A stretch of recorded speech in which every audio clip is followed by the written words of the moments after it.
I'm Lyra, just a regular person who used to work as an economist until life threw me a curveball. Everything changed 5 years ago when I met Jace at a party hosted by my best friend, Ivy.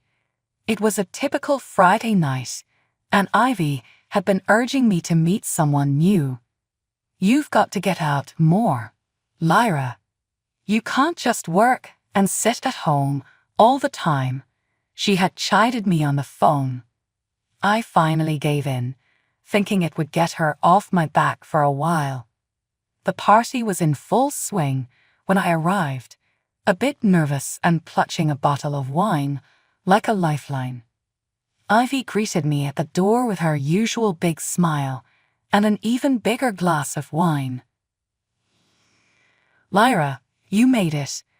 Come on, I want you to meet someone," she said, dragging me through the crowd before I could even catch my breath. That's when I first saw Jace. He was leaning against the kitchen counter, beer in hand, laughing loudly at something on his phone. Ivy introduced us, and his smile shifted my way, lighting up his face. "Hey, I'm Jace. Ivy's told me a lot about you." "Hopefully, all good things," I replied, trying to sound light-hearted. "Only the best," he shot back, giving me a wink that made me blush. We started talking, and I was surprised at how easy it was to chat with him. He worked in logistics for a transport company and seemed to know a lot about a lot of things. He was confident, maybe too confident, but it was kind of refreshing.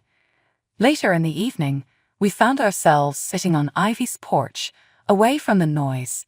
"So why has a catch like you been hiding?" Jace asked, a cheeky grin on his face. "I'm not hiding, just busy with work and stuff," I said, fumbling with my words. "Too busy for a date with me," he teased without missing a beat. I laughed, a real laugh, not the polite kind. "I suppose I could make some time." "That's what I wanted to hear," Jace said, clinking his beer bottle against my wine glass. As the party wound down, Jace offered to drive me home. I hesitated at first, but Ivy gave me a look that said, "Go for it, girl," so I did. We talked the whole way, and by the time he dropped me off, he had snagged my number and a promise for a dinner date the next week. My mom was thrilled when I told her about Jace. "Oh, Lyra, finally. He sounds wonderful. When can I meet him?" she gushed over the phone. "Slow down, Mom. It's just been a few dates," I reminded her, but I couldn't hide my smile. Her excitement was infectious. The day Jace proposed, 6 months later, was simple yet perfect. We were at my favorite park, the one where we had our third date. He got down on one knee right by the lake, and I didn't hesitate. "Yes," I said, tears of joy streaming down my face. Mom came to the wedding beaming with pride. "I can't wait for the grandkids," she whispered during the reception, already planning ahead.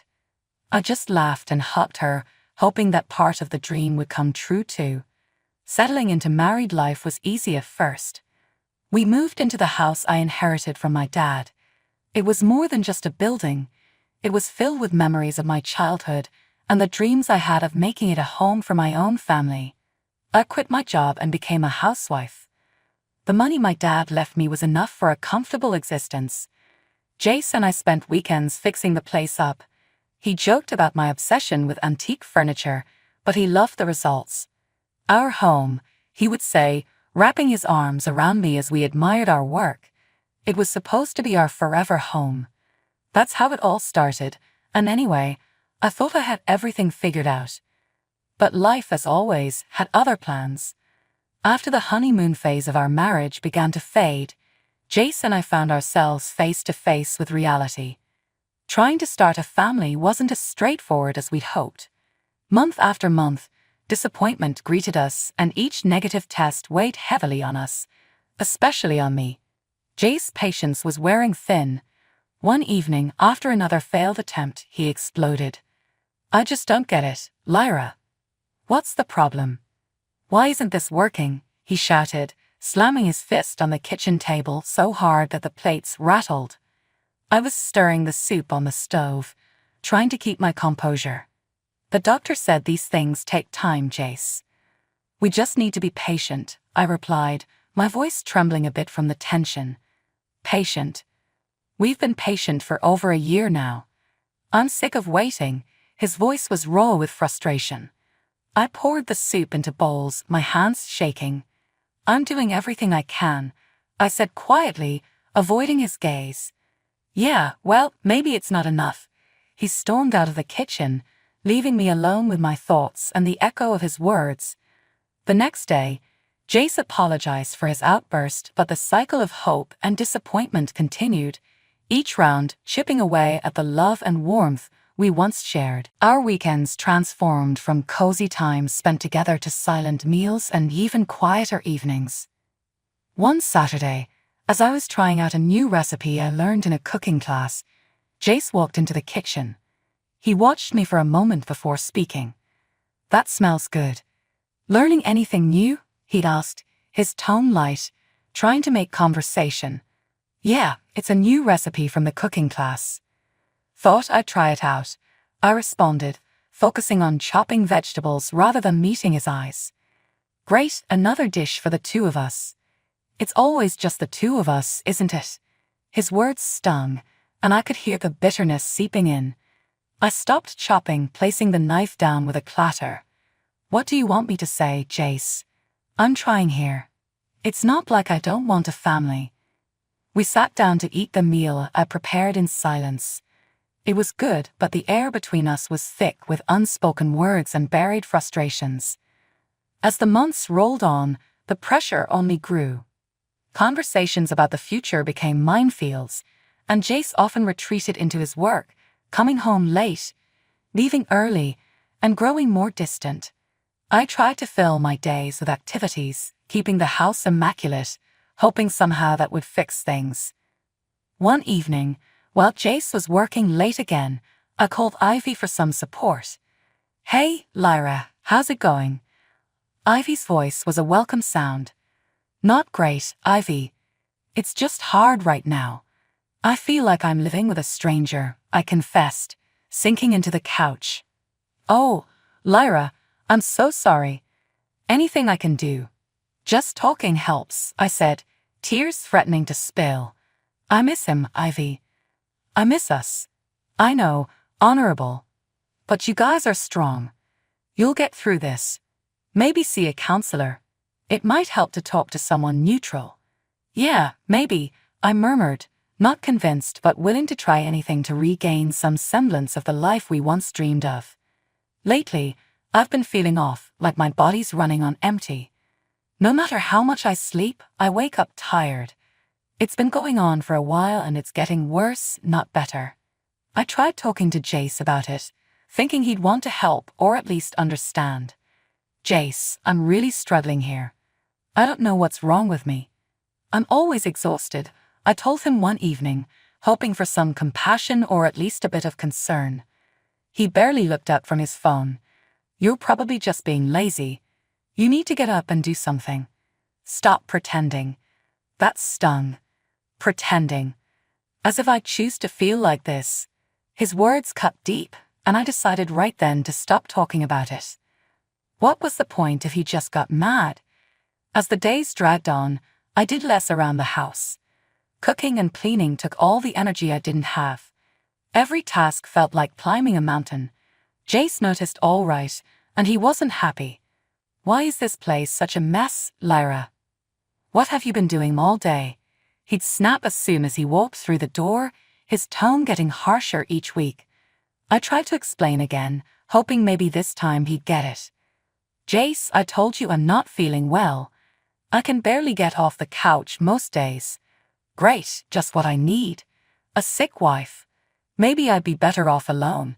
He threw his hands up, frustration written all over his face. Talks of divorce started slipping into our arguments, which were getting more frequent. He was also staying out a lot, coming home late from work or sometimes not at all on the weekends. He said he was caught up at the office, but the clues were adding up to something else. There was the smell of unfamiliar perfume when he came home, the secretive texts I'd catch glimpses of when he thought I wasn't looking. It was like he wasn't even trying to hide it anymore. I should have confronted him, maybe thrown a fit or dug deeper into those late-night texts, but I was too worn out, too beaten down. One night, he came home late, reeking of that same perfume. He was humming some tune, almost happy. It was like he didn't care if I knew. I couldn't hold it back any longer. "You smell like perfume, Jace. Where have you been?" My voice was weak, but I needed to know. He froze, then shrugged, brushing it off like it was nothing. "Oh, that. It's probably just from someone at the office. We had a late meeting." "A meeting, right? You expect me to believe that?" I was too tired to yell, too tired to fight, but I let the suspicion hang in the air between us. "What do you want me to say, Lyra? You're always too tired, too sick. Maybe think about that before you start accusing me of things." His dismissive tone was like a slap in the face. One quiet afternoon, when Jace was supposedly at another one of his endless work meetings, I mustered up the energy to tidy up a bit. It was one of my better days. Better lately just meant I could get out of bed without feeling like I might pass out. I decided to start with Jace's stuff, thinking maybe I'd clear out some old clothes for donation. That's when I stumbled upon something I never expected.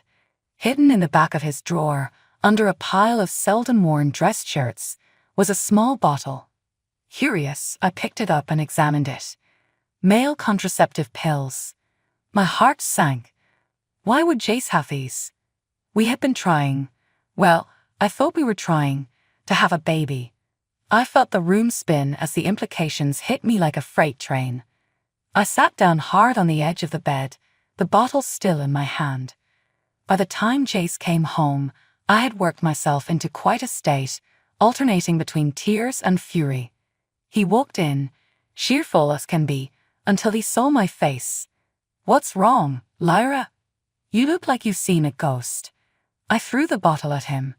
It hit the wall next to where he stood and fell to the floor. "Care to explain this?" My voice was shaking, but I managed to keep it loud enough. Jace picked up the bottle, his face a mix of confusion, and then a smirk. "Oh, that. Look, Lyra, I didn't want to say it outright, but yeah, I've been taking these. I realized I don't want kids, at least not with you." His words felt like a punch in the gut. "You what? All this time, you let me think the problem was me." He shrugged, his smirk turning into a full-on laugh. "Well, it wasn't a problem for me until now. I guess you finally caught on." I felt a rush of anger and clarity. I wanted to divorce Jace. He raised his eyebrows, almost relieved. "Fine by me, but we'll be splitting everything, right? The house, the cars, all of it." I couldn't help but laugh, even though my heart was pounding and my health was wavering. "Actually, Jace, everything we have was bought with the money my dad left me. It's all in my name. You won't get a cent." Jace's face turned red, his anger boiling over. "You think you can keep it all?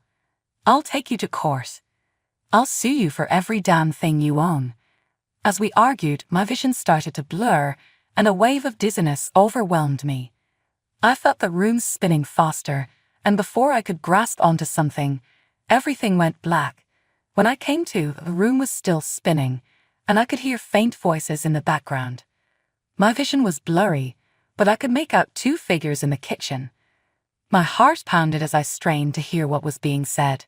It was Jace's voice, and he wasn't alone. "Just need to be patient a bit longer," I heard a woman's voice say, low and urgent. "Everything will fall into place once she's out of the picture." Jace's reply was a hushed, anxious whisper. "Are you sure this is going to work? It feels risky, and if anyone finds out, will you relax? I've got it covered. I know what I'm doing."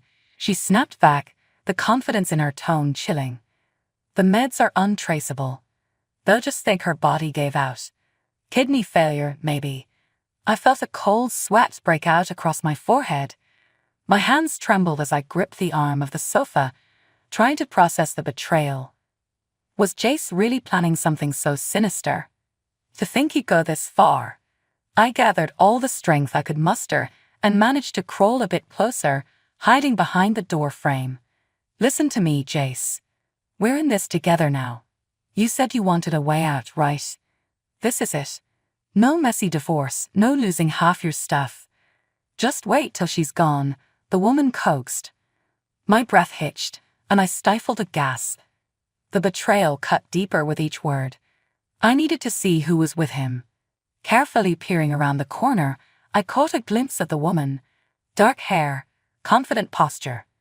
Could it be someone from his work? Their conversation was cut short as they heard a noise. The cat knocking something over in another room. They quickly lowered their voices further, and I couldn't make out the words anymore. Realizing the danger of my situation, I knew I had to act quickly. I crawled back to where I had previously lain, positioning myself as if I had lost consciousness again. From my faint position, I heard their conversation, followed by the sound of a kiss that made my stomach churn. Footsteps approached and then grew fainter as the front door opened and closed quietly. Jace was sending her away. Moments later, he came back to where I was. Unconscious, he muttered under his breath as he picked me up. Always something with you, isn't it? Just can't handle things like a normal person. His arms felt cold, and his grip was firm as he carried me upstairs to our bedroom. The physical closeness, once a source of comfort, now felt threatening. I kept my breathing even, pretending to be out cold. Gently, he laid me on the bed.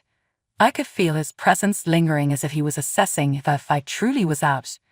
After a moment, I heard him sigh heavily, and then the sound of his footsteps retreating. The bedroom door clicked shut, leaving me alone in the darkness. The next morning, Jace's whole demeanor changed.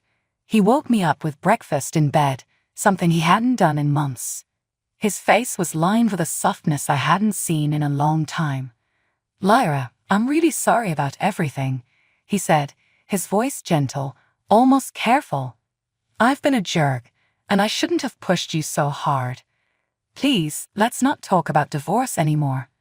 I love you more than anything." Hearing him say that after everything I'd overheard felt surreal. I nodded, keeping my face neutral. "Okay, Jace, we can try to work things out," I said, my voice barely above a whisper. His relief was palpable, and he kissed my forehead before getting ready for work. "I'll do better, you'll see," he promised as he left. As soon as the door shut behind him, my act dropped. I grabbed my phone and called my mom. "Mom, I need you to come here." "It's urgent," I said as soon as she picked up. Her voice was laced with immediate concern. "What's wrong, Lyra? You sound upset." "It's Jace. I can't explain everything over the phone, but it's bad. I need you here," I managed to say, trying to keep my voice steady. Without hesitation, she responded, "I'm booking the next flight out. I'll be there as soon as I can, sweetheart." It took 2 agonizing days for her to arrive. When she did, I spilled everything. The overheard conversation, my sudden health issues, my fears about being poisoned. Hearing it all out loud made it even more terrifying, but Mom was my rock. "Oh, Lyra," she sighed, her eyes welling up with worry. "We need to get you to a hospital right now." At the hospital, I relayed my symptoms and suspicions to the doctor, who listened intently and immediately ordered a series of tests. Waiting for the results was excruciating, but finally, the doctor returned with a grave expression. "We found a potent substance in your bloodstream that's consistent with your symptoms. It's typically used in medications to manage severe conditions, but taken without need, it can be extremely harmful," he explained. My heart sank. I haven't been taking any medications. That means... Mom gripped my hand tightly, her lips set in a thin line. "It means Jace has been giving it to you, doesn't it? We suspected, but now we knew." The doctor nodded grimly. "Given this situation, I've taken the liberty of informing the police. They are concerned about your safety and suggest a plan to catch your husband red-handed," the officer explained. I was hesitant, the danger feeling all too real. You mean pretend like I don't know anything? Let him think he's still fooling me. That's the idea. It's the best way to ensure we catch him without him altering his behavior too soon, the officer clarified. After a deep breath, feeling the weight of my decision, I agreed. Okay, let's do it. If it'll stop him and protect anyone else from being hurt by him, I'll do what's necessary. The next day felt like a scene from a twisted drama. Jace came by the hospital with a bag of my personal belongings and a thermos of green tea, my favorite, or so he claimed. He had this look on his face, all caring and concerned, but I saw right through it. Brought you some tea, love. I know how much you like it when it's freshly brewed, he said, placing the thermos on the small hospital table with a soft clink. Thanks. Just leave it on the table. I'll have some in a bit, I replied, keeping my voice steady. Jace frowned, pushing the thermos closer to me. Come on, Lyra, have some now. It'll warm you up, he insisted, his voice taking on a pressing tone.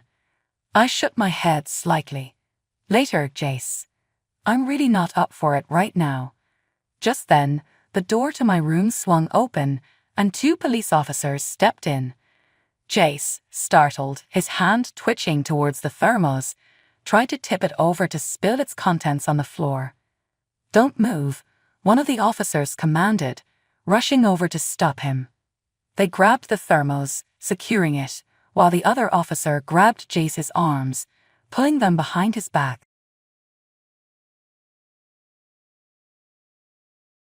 When Walter and I traveled to visit my in-laws, my mother-in-law, who came to pick us up at the airport, declared, "You can't ride in the car, so you must walk home." She snorted and turned up her nose. It was a 3-hour journey one way, and though I'm confident in my physical strength, this treatment was too much. I almost cried, but someone reached out to help me. In the end, it was my mother-in-law who regretted it. My name is Jennifer, and I'm 30 years old, happily married to Walter, whom I met 2 years ago in a college mountain club. Walter is handsome and popular, and when he asked me out, I wondered why he chose me. According to Walter, I move forward silently, even on the hardest routes, without complaining, and he likes that about me. Walter works for a well-known corporation and earns a high salary. We've been living happily together since our marriage, just like our student days. However, there is one thing that bothers me: Walter's frequent calls with his mother. During dinner, Walter hurried into his room with his mobile phone, apologizing. "Oh, it's a call from Mom. Sorry, I'll go talk to her." His mother calls him frequently, about once every 2 days. She seems to adore her son, and Walter is sweet to her, making me suspect he's a mama's boy. But since she raised Walter with care, I think I should value her too. However, it seems our feelings are different. It happened before our marriage when we went to greet my in-laws. Jennifer is 2 years older than my son, almost 30. My mother-in-law seemed displeased with having an older daughter-in-law and looked unhappy throughout. Father-in-law said, "It's fine, isn't it? Love conquers all." Jennifer seems reliable, and she's perfect for Walter, who has a weak side. But that seemed to displease her even more. Mother-in-law seems unable to oppose father-in-law directly, so she decided to bully me without him noticing.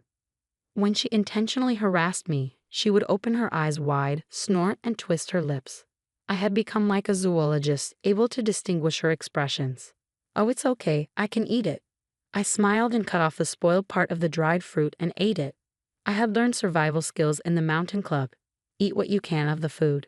Father-in-law and Walter laughed, but I didn't miss her brief, sharp look and click of her tongue. There were other instances like when she said, "Look, I went to Italy last week and bought souvenirs and pulled out a high-quality branded tie for Walter."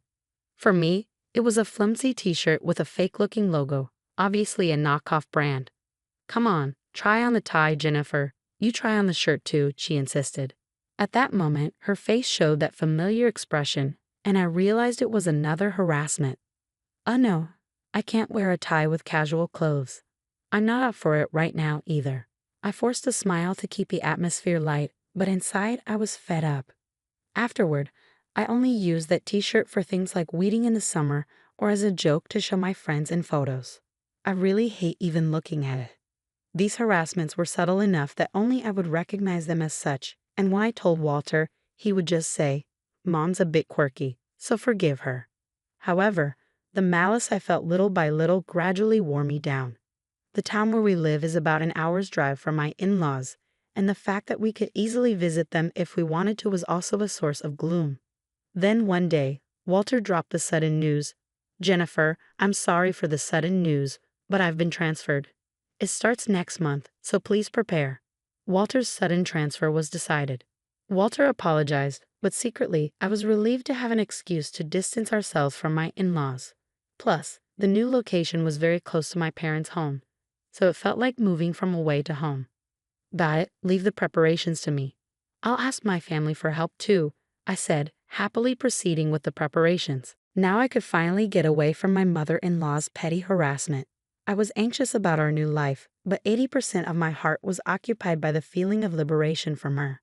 The move was completed, and I thought I could finally distance myself from her. But then, "Hello, Jennifer. Where have you been without answering the phone? You're not neglecting my son while hanging out at your parents' house again, are you?" It was another call from her.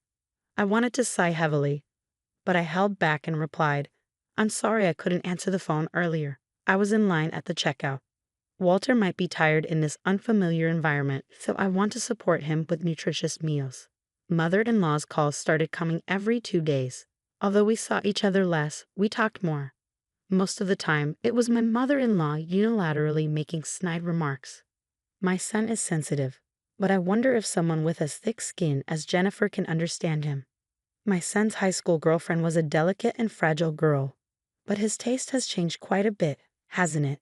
Saying only things that would make me uncomfortable. Does mother-in-law have no other outlet for her stress? I felt like I had become a trash can labeled stress outlet. What hurt the most were the snide comments about children. "Jennifer, you're already 30, aren't you? What do you think about children? I wonder if you, being older than my son, can have a normal child." I was shocked that someone would say such a thing in this day and age, but since it was something I had been concerned about recently, tears flowed after I hung up the phone. What does mother-in-law think of me? Does she think I won't be hurt by whatever she says? After that, the calls kept coming frequently, but when I responded only with safe answers to avoid making waves. Perhaps she found it boring and not worth bullying, so the number of calls gradually decreased. I was truly relieved from the bottom of my heart. Then on New Year's Day the following year, my husband and I headed to my in-laws' house. They were going to pick us up from the airport.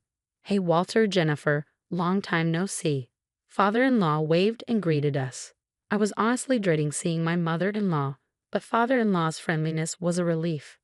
"Happy New Year, Mom and Dad," Walter exclaimed. "Happy New Year to you both," I chimed in. "Happy New Year." "I'm glad you came," father-in-law replied warmly, but mother-in-law didn't even look at me. Perhaps she was angry about my cold response to her frequent calls. It was an awkward relationship, and I was thinking about how to get through this situation. "You must be tired from the journey. Shall we take a break at the airport cafe?" Father-in-law cheerfully suggested, seemingly unaware of the tense atmosphere between mother-in-law and me. "Oh, that's a good idea. Wasn't there a cafe on the second floor?" Walter responded cheerfully, and we moved to a cafe inside the airport. "Should I drive back?" mother-in-law asked. "No, I'm still an active driver," Walter replied. While the men were chatting away, mother-in-law and I were silent. "Excuse me, I'm going to the restroom," I said after ordering and got up from my seat.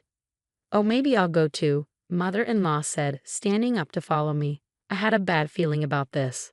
Just as the entrance to the women's restroom came into view, mother-in-law, walking behind me, said, "You can't ride in the car, so why don't we walk back?" Not understanding what she meant, I turned to look at mother-in-law, and there was that expression again. "We're going back as a family of 3. You're a stranger, aren't you?" I couldn't believe my ears. Walk back from here to my in-laws' house? How far could that be? And calling her son's wife a stranger. While I was frozen in shock, mother-in-law continued to throw words at me. "I was kind enough to call you frequently, but unlike Walter, you only respond coldly. Living near your parents' house has gotten to your head. I don't want to think of you as my daughter-in-law. You're a stranger, a stranger." Mother-in-law's voice was getting louder. I was shocked, But I didn't want to argue in public, so I answered in a small voice, "Yes, I understand." I didn't feel like going back to where Walter and father-in-law were, so I headed to the airport exit, plodding along. Even though she told me to walk back, this was an airport, there must be taxis and buses. I could go as far as I could and walk from there. But more than that, what face should I make when I safely arrive at my in-laws' house by walking? How should I spend a few days in my stay? That weighed more heavily on my mind. For now, I searched on my mobile phone for transportation to my in-laws' house. There was a bus leaving in just 10 minutes, but that bus wouldn't go near my in-laws' house. So from there, it seemed I would have to walk. It might take about 3 hours in total. 3 hours. I can walk that with my legs trained in mountain climbing. It's not impossible, but there's a difference between walking for mountain climbing and walking because I'm not allowed in the car due to harassment. Tears welled up in my eyes. Wasn't it my fault? If I had been pleasant on the phone, even after being told such things, would this have happened? As I was walking along, lost in thought, I was suddenly tapped on the shoulder from behind. "Jennifer, why are you walking here?" Father-in-law's voice broke through my thoughts. "Didn't my wife say something to you at the entrance to the restroom?" "I was going to the restroom too, and I saw you and my wife talking, and then you started to go somewhere, so I followed you." Looking at father-in-law's kind face, the tears that had been welling up in my eyes overflowed and ran down my cheeks. "Jennifer, what on earth happened?" Father-in-law's concern was evident, and I decided to tell him the truth. I told father-in-law exactly what mother-in-law had said, and he became angrier than I had ever seen him. "Oh dear, did she say that to my son's wife?" Then he said something I never expected. "I'll walk with you, Jennifer." With that, father-in-law stood in front of me and started walking. Father-in-law, don't worry, I enjoy mountain climbing, and I used to climb a lot with Walter when he was little. A 3-hour one-way walk is nothing." Indeed, father-in-law's stride was firm, not what you'd expect from a 62-year-old. "Come on, let's go." We didn't tell Walter we were leaving. Is that okay?" I finally remembered that, in my shock at mother-in-law's words, I had just left. "Walter will be fine. She'll probably talk him into waiting. I'll contact him." With that, father-in-law took out his mobile phone. It seems he was texting mother-in-law. He told her he was walking back with me and that the car keys were in his bag. As we waited for the bus, father-in-law's mobile phone rang. Father-in-law answered, his voice filled with restrained anger. It must have been mother-in-law on the other end. "I heard what you said to Jennifer. If you're going to say that, I won't ride in the car either." I could hear mother-in-law's panicked voice shouting from the other end. "That's not it. She said she wanted to walk for exercise." How brazen. I was more dumbfounded than angry. "We'll talk when we get home." Father-in-law hung up and shoved his mobile phone into his pocket. Perhaps because father-in-law's mobile phone was unreachable, mine started ringing next. It's definitely mother-in-law, father-in-law, and I looked at each other. What does she want now? To tell us to ride in the car? I'm definitely not answering. I decided to ignore it too. Father-in-law and I silently boarded the bus and continued to walk after getting off. This way is a shortcut. There's a slope here for a while, but let's do our best. Father-in-law occasionally gave advice, making it feel like we were mountain climbing together. However, I hadn't planned on walking so much today and was wearing regular boots. Father-in-law was wearing leather shoes. "Won't walking for a long time in those shoes hurt your feet?" I asked once. Father-in-law glanced at my feet and squinted. I guess we're in the same boat. Making a woman walk such a long distance in those shoes. I can't believe her. Father-in-law sighed. We both thought of calling a taxi, but neither of us mentioned it, intending to spite mother-in-law. "But Jennifer, you're strong. Walking such a long distance without complaining. Walter must have been attracted to that quality in you," father-in-law remarked, making me feel a little happy. Afterward, we continued to walk, buying drinks from vending machines in a grocery store to stay hydrated. About 3 hours later, as the sun began to set, we finally arrived at my in-laws' house. Their car was parked in front of the house. Mother-in-law and Walter must be home. "We're back," father-in-law announced as he opened the front door. Walter rushed over, concerned. "Jennifer, I was worried. What happened? Why did you suddenly decide to walk back for exercise?" "Did you hear that from Mom?" "That's not it. Mom told Jennifer to walk back," father-in-law explained, looking understandably tired as he sat down on a chair near the entrance. Mother-in-law, who had come out of the living room, was pale and gaping. "No, that's not it. It's not. It seems there was a misunderstanding," she stammered. "What was the misunderstanding?" I couldn't keep quiet any longer. "You said since I can't ride in the car, why don't I walk back? Didn't you?" This was the plain truth. I hate lying. Thanks to that, I was reminded of my mountain climbing club days. A 3-hour one-way walk was good exercise. Walter looked back at mother-in-law. He knew well that I'm not the type to lie. The eyes of father-in-law, Walter, and I were all on mother-in-law. "What? You believe this woman over me? Throughout your family, this woman is a stranger, right? You believe a stranger over your family," mother-in-law screamed. "So I was not allowed in the car because I'm a stranger," I said quietly. "Mom, I can't believe you would say something like that. Jennifer is an important part of my family. I wanted you to feel the same way," Walter said, clenching his fist. His hand was trembling with anger. "If you're going to treat Jennifer like this, I'm done with you, Mom. I won't answer your calls anymore. Don't contact Jennifer either."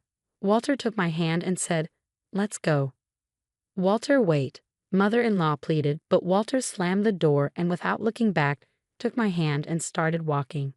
A year later. "Hey Jennifer, Walter over here. You can see the view really well," father-in-law called out as we were mountain climbing together. Walter received a transfer order 6 months later, and we moved back to our previous home. After the incident at the New Year celebration, father-in-law decided to divorce and moved alone near our house. Climbing together on weekends had become a regular thing. "Shall we have lunch here at the summit?" Walter suggested eagerly, and we began preparing our meal.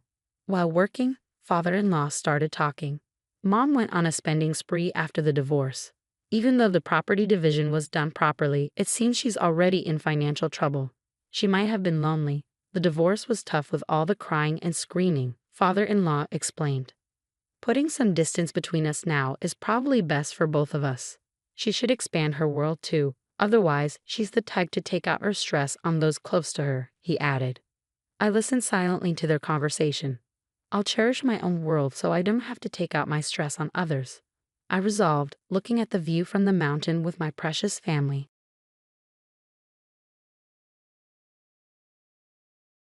"You're a leech. Get out of your parents' place now." I was rolling down the hallway in my wheelchair when suddenly my sister-in-law came up to me. She started her usual taunting, but I acted like I didn't hear her. Then she blocked my path, and before I knew it, I felt weightless, then a sharp pain as I crashed to the floor. Catherine had shoved me and my wheelchair down. My arm throbbed with pain as I lay there, and she just laughed and kicked my wheelchair away. "You deserve this. I won't give it back until you leave." Catherine always treated me like trash, like it was no big deal. I couldn't understand her cruelty. That's when I decided to leave that place I once called home. Now with the big house and all its riches to myself, Catherine smirked like some evil creature satisfied with herself. In that moment, I vowed to get revenge on my sister-in-law, who cared only for her own selfish desires. I'm Emily, 33 years old. 3 years ago, on a rainy day at the station, I slipped on a step, fell, and ended up with paraplegia. Now I rely on my wheelchair for everything. When I first realized I couldn't move my legs, I cried out of frustration. But with time, I've come to terms with my new reality and adapted as best as I can. I even work from home now. Originally, I lived with my parents, but 2 years ago, we remodeled the house to make it more wheelchair-friendly. Because I'm conscious of being seen, I tend to spend most of my time indoors. My brother and his wife, Catherine, who got married a year ago, also live with us in our family home. Catherine is 3 years older than me. At first, I was thrilled, feeling like I had gained a real sister. But that was a big mistake. On the day Catherine moved in, after unpacking, she smiled at me and asked if we could have a heart-to-heart talk in my room to improve our relationship. I eagerly agreed, expecting a pleasant chat. As Catherine pushed my wheelchair into my room and closed the door with a bang, her expression changed completely. Gone was the gentle demeanor. Now she frowned as if she were a different person. Then she said something shocking. You know, you're an eyesore. It's not just your legs, even your ears are bad. You in that wheelchair are an eyesore. Stunned by Catherine's sudden hostility, I could only respond vaguely, trying to laugh it off. That's a joke, right? I asked, but Catherine didn't back down. First of all, I hate jokes. It's all true, obviously. But didn't you just say you wanted to get along? That was just an excuse to be alone with you.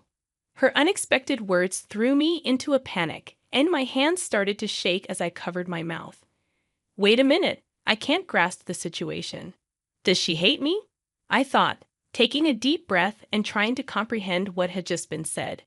But Catherine didn't stop there. She continued to berate me. You're a parasite, living off others without working, just loafing around the house, she spat out. Feeling a mix of disbelief and hurt, I mustered the courage to look Catherine in the eye and respond. I do work and contribute to the household expenses. I defended myself. But Catherine wouldn't believe me. Don't lie. How can you work if you're always at home, idiot? She countered.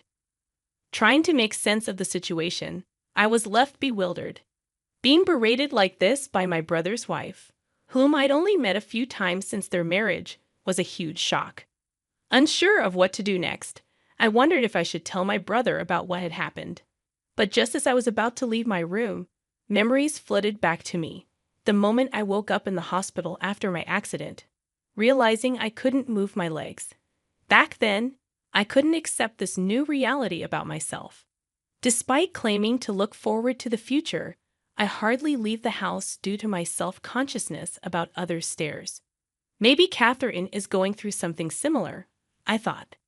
Instead of causing more trouble by talking to my brother and parents, I decided to wait and see. Surely, if we lived together, we would eventually understand each other. With that in mind, I calmed my trembling heart. I made efforts to initiate conversations with Catherine, hoping to build a friendly relationship. However, her cold attitude only grew worse with each passing day. When our parents and brother were around, she acted like a caring sister. But as soon as they left for work, she started harassing me.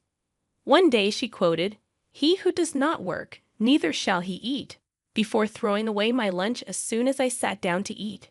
Despite my attempts to explain that I do work and contribute to the household expenses, Catherine wouldn't listen. She not only verbally abused me, but also deliberately obstructed my door with objects to trap me in my room. Unable to endure it any longer, I decided to tell my parents and brother about the situation in Catherine's presence, so she couldn't deny it. I explained how Catherine had been throwing away my food and trapping me in my room, causing me trouble.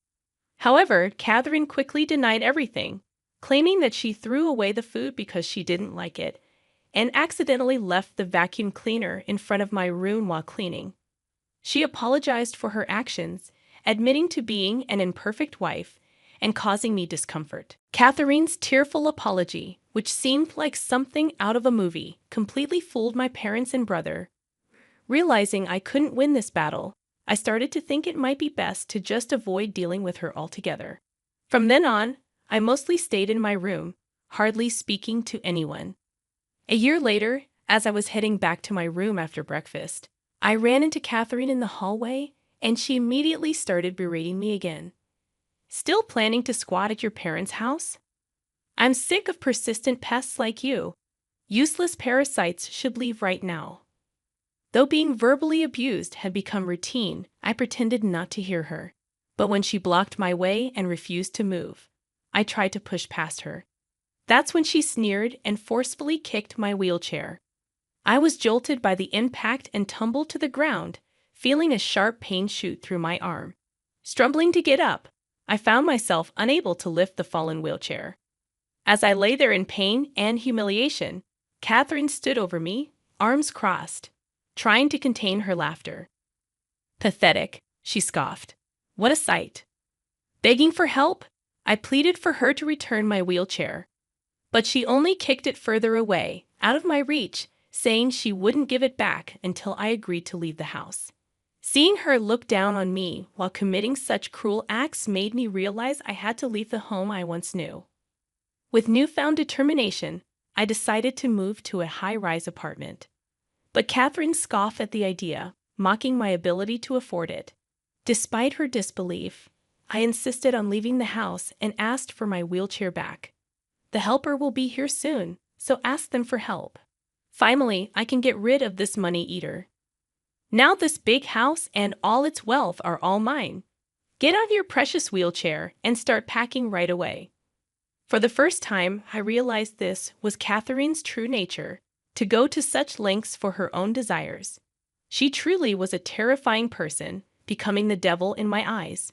She left without returning my wheelchair, leaving me exposed and shivering on the cold floor of the hallway during the winter season. My body temperature quickly drained, and despite my efforts to crawl towards my wheelchair, my injured arm was too weak to move me even a step. I hoped the helper would arrive soon. What if I had to stay like this forever? As I continued to shiver from the cold, I heard the front door open, and the helper arrived. I cried out for help, and the helper rushed over, noticing something was wrong. They immediately took me to the hospital, where fortunately, it was determined to be just a bruise with no bone abnormalities. I was prescribed ointment and returned home with a bitter feeling, beginning to prepare to move out. I wouldn't let this go. I would reveal Catherine's true nature and make her regret it. On the day of the move, Catherine was getting ready to leave after finishing her breakfast. She hurriedly headed to the front door, making sure to tell me one last thing. Make sure you clean up and leave before I get back, and never come back to this house again. I replied firmly, you don't have to worry. I'll be gone from here for good. Then, with a bitter finality, I said, goodbye forever. Goodbye. Catherine seemed unusually cheerful, and I couldn't help but wonder what her reaction would be when she found out about the impending tragedy that awaited her. My plan was nearing completion, but despite this, leaving the home I had grown attached to felt like being forcefully pulled away. I bid my farewells by touching the pillars and walls one last time, expressing my gratitude. Goodbye, my beloved home. Thank you for everything.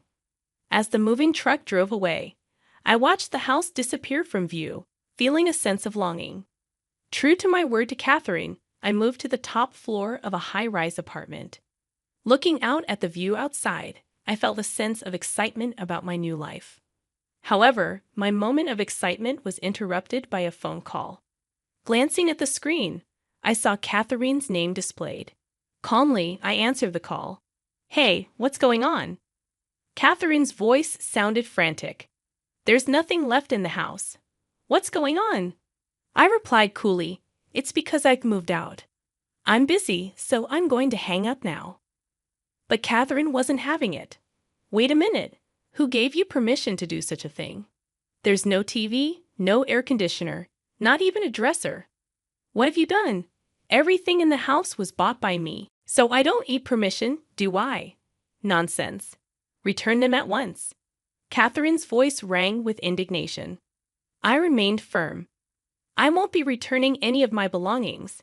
By the way, the house is being converted to barrier-free, and the utility bills have all been paid by me.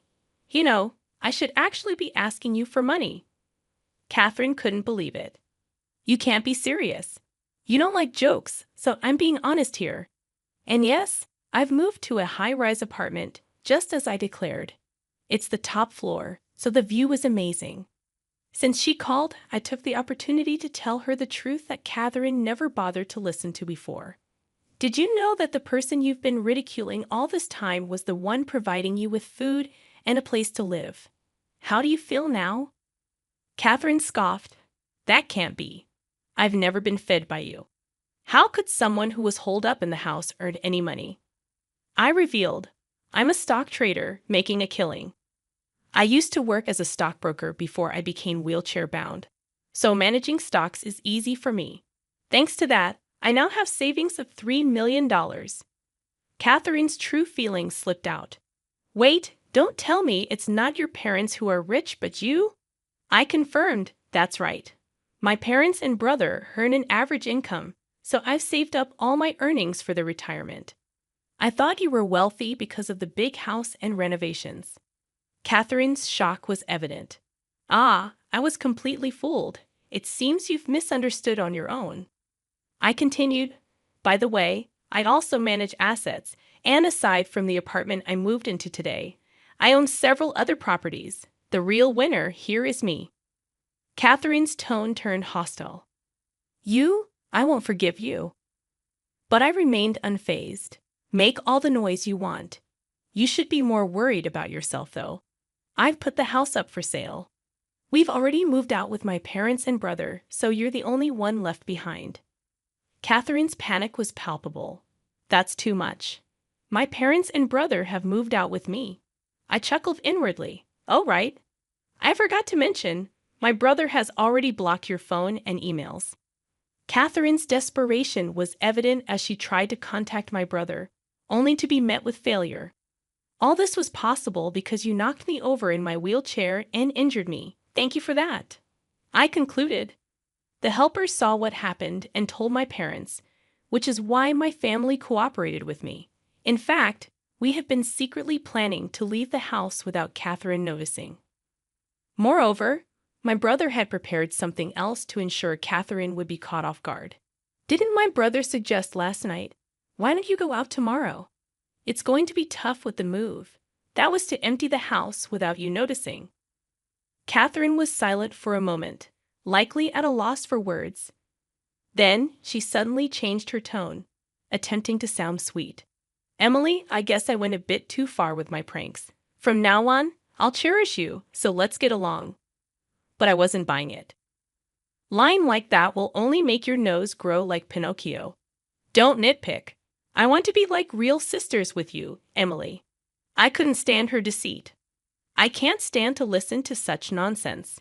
By the way, this whole conversation is on speakerphone, and both my parents and brother are listening. And none of them will forgive you. But my brother will divorce you. So please, live well on your own.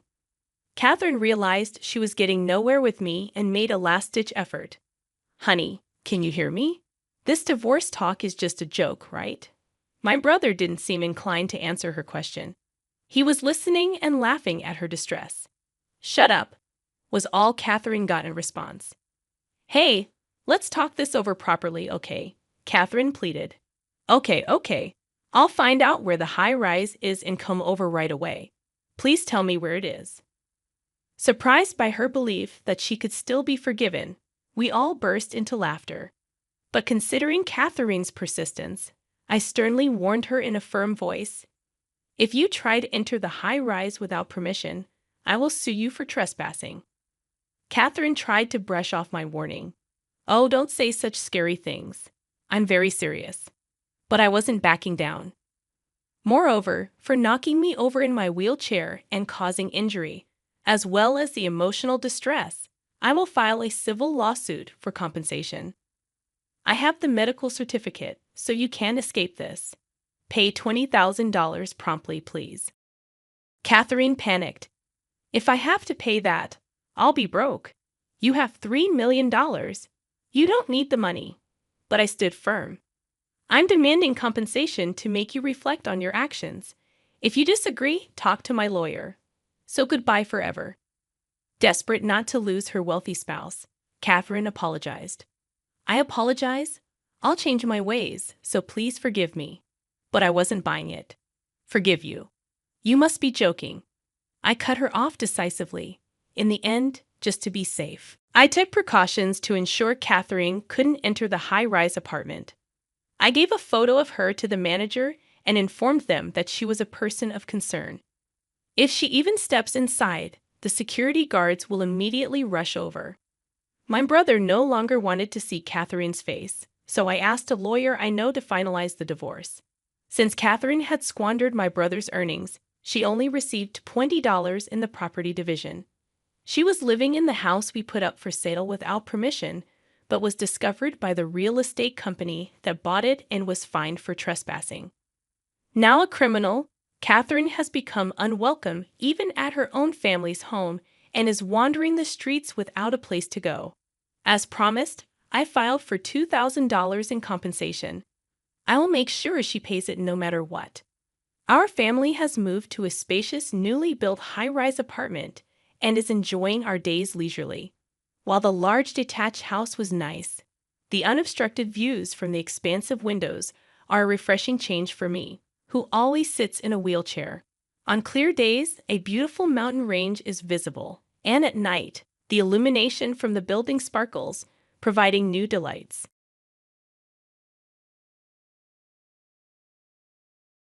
This house is mine now, Rachel. There's no room for you, so get out. My mother-in-law's cheerful voice filled the room, leaving Bob and me stunned. We had returned home to our city apartment after a successful birth in my hometown, only to find the door unlocked. Fearing an intruder, we cautiously entered, only to be greeted by my mother-in-law sipping tea in the living room, boldly declaring her claim. "My name is Rachel. I met Bob at a social gathering, and later we got married," she announced. From the outset, my mother-in-law had never seemed to approve of Bob and I meeting at such an event. "A woman who attends such a scandalous event will never be my daughter-in-law," she muttered upon our first encounter. But I silenced her with a smile, pointing out that Bob had attended the same scandalous gathering. Of course, the event in question was nothing of the sort. It was merely a gathering hosted by our colleagues from work. My mother-in-law, a single mother who had raised Bob with great care, seemed genuinely saddened when Bob moved out to get married. It appeared that her constant picking on me stemmed from this sadness. However, my strong heart prevented her attacks from having any effect. Frequently invading our home without invitation, my mother-in-law would take the train over, knowing Bob was at work. As someone who only went into the office once a week and worked from home the rest of the time, I couldn't ignore her persistent doorbell ringing and knocking, especially considering the disturbance it caused to the neighbors. Bob, whose job required him to be out every day, was not around during the day to deal with her. My mother-in-law would then proceed to complain about dishes in the sink, laundry piling up, and every other household chore she could find. She would go through every room without hesitation, criticizing any task she saw being done casually. Her catchphrase seemed to be, "Poor Bob, to have such a wife." I should have raised him to expect much higher standards for women. Yet despite her disapproval, Bob's love for me remained unwavering, much to my mother-in-law's dismay. Originally, I had a preference for older, dapper men, but Bob, who is 3 years younger than me, pursued me fervently, leading us to date and eventually marry. Whenever my mother-in-law picked on me, Bob would become very angry. I always reported to him what my mother-in-law said, prompting him to call her and say, "Mom, it's a hassle when you come without calling. Rachel isn't just hanging around at home, she's working." However, despite Bob's efforts, my mother-in-law never stopped coming unannounced. Instead, she often snapped at me, asking why I told Bob everything. Even before giving birth, I had grown accustomed to my mother-in-law's unannounced visits and complaints about housework. I no longer directly confronted her complaints. Instead, without taking my eyes off the computer screen, I casually responded to all her grievances with, "I'm sorry, I'll do it next time." Despite my nonchalant attitude, I felt sorry for my mother-in-law, who seemed desperate to torment her daughter-in-law. Bob and I shared the housework, and I didn't pay much attention to my mother-in-law's complaints, simply thinking, she's at it again. However, her words when I reported my pregnancy were particularly harsh. "You're pregnant, child. Is it Bob's?" Bob and I hugged each other in joy, his excitement evident as he gently stroked my flat belly, expressing his eagerness to meet our baby. Yet my mother-in-law seemed to insinuate that I had conceived with another man. Was my instinctive response, which only seemed to fuel my mother-in-law's anger. She continued with a scowl, accusing me, "You've betrayed Bob and conceived a child with another man, haven't you? After all, you're unattractive and 3 years older than Bob. A woman like you and my Bob couldn't possibly have a child." Her confident statement ignited my fury, and I exploded, "That's impossible. Please, go home." With that, my mother-in-law left the house, laughing and taunting, "See, you're angry because I hit the nail on the head. I'm going to report this to Bob." True to her word, my mother-in-law likely told Bob that I was attempting to deceive him into raising a child from another man. But Bob swiftly shut down her accusations with a simple, "That's impossible. Rachel would never hurt me." His laughter and kindness warmed my heart, and I felt genuinely grateful to be married to him. Several months had passed since I discovered I was pregnant, and I had returned to my childhood home to prepare for the birth. Since my family's home was quite far from Bob's office, he usually stayed behind at our apartment. "I missed you when you're not home, Rachel," Bob would tell me. While I found his sentiments sweet, I also cherished the opportunity to spend quality time with my parents in my family home. The day of my labor finally arrived, and as soon as my mother informed Bob, he immediately took time off work and rushed over. Seeing me in pain, Bob held my hand, his eyes welling up with tears as he whispered, "I wish I could take your place." In my delirium from the pain, I yelled back, "Then do it," followed quickly by an apologetic, "Sorry, Rachel, I can't." Of course he couldn't, but Bob remained a steadfast source of encouragement throughout my labor. Finally, after what felt like an eternity, I gave birth to our baby. As they placed our tiny newborn in my arms, a warmth flooded over me. Was this what it meant to be a mother? Overwhelmed with emotion, tears streamed down my cheeks. Bob, too, was deeply moved, repeatedly expressing his gratitude towards me. We named our son Jacob and spent several peaceful days at my family's home as we adjusted to our new roles as parents. Returning to our high-rise apartment, we were greeted with an unlocked door and my mother-in-law sipping tea in the living room. Despite her demeanor, acting as if the apartment belonged to her, I was puzzled as to why she was there in our home. "Bob, did you give your mom a key?" I asked quietly. He vehemently shook his head in denial. As I turned to him, puzzled, my mother-in-law snorted and proudly displayed a key she had placed on the table. "I saw the key hanging at the entrance, so I borrowed it to make a copy," she admitted, seemingly pleased with herself. Indeed, we had a key hook at our entrance, but I never imagined my mother-in-law would steal it to make a copy. Taken aback by her audacity, I was startled when my mother-in-law finally noticed Jacob in Bob's arms. With a smile, she looked at Jacob's face and then turned to Bob. "Isn't that Rachel's child with some unknown man, Bob? You don't need to hold him. You're not the victim here. Just go home with me. You don't need to have anything to do with a woman like Rachel." "Are you still claiming that this is our child?" "I don't mind if you have a DNA test done. Why should I have to do that? It's obvious when you look at him. The baby is ugly, just like Rachel. He looks nothing like my handsome Bob." As she spoke, my mother-in-law glanced from Jacob to Bob. But seeing the fury on Bob's face, she froze. Bob's glare was intense, his expression furious. "Bob, I've always told you not to come to our place without asking and not to say mean things to Rachel. And yet you've made a duplicate key and come here. What is this?" I watched as Bob confronted his mother. "I was just trying to protect you." She tried to defend herself. "What you're doing is not protecting me. All you've done is cause trouble for me. Rachel is not ugly. She's beautiful. And Jacob has a cute face. Don't insult my family," Bob asserted firmly. "Your family is supposed to be me, right?" In response to his mother's shaky question, Bob calmly replied, "My family is Rachel and Jacob." While my mother-in-law stood frozen in shock, I quickly gathered up our valuables. "Let's go somewhere else, Bob. Your mom seems to think this is her place." "Where are you going?" she demanded in a shrill voice. "That's none of your business," I cheerfully replied. "You said there's no place for me here, and I have work to do. So, we're moving. Goodbye."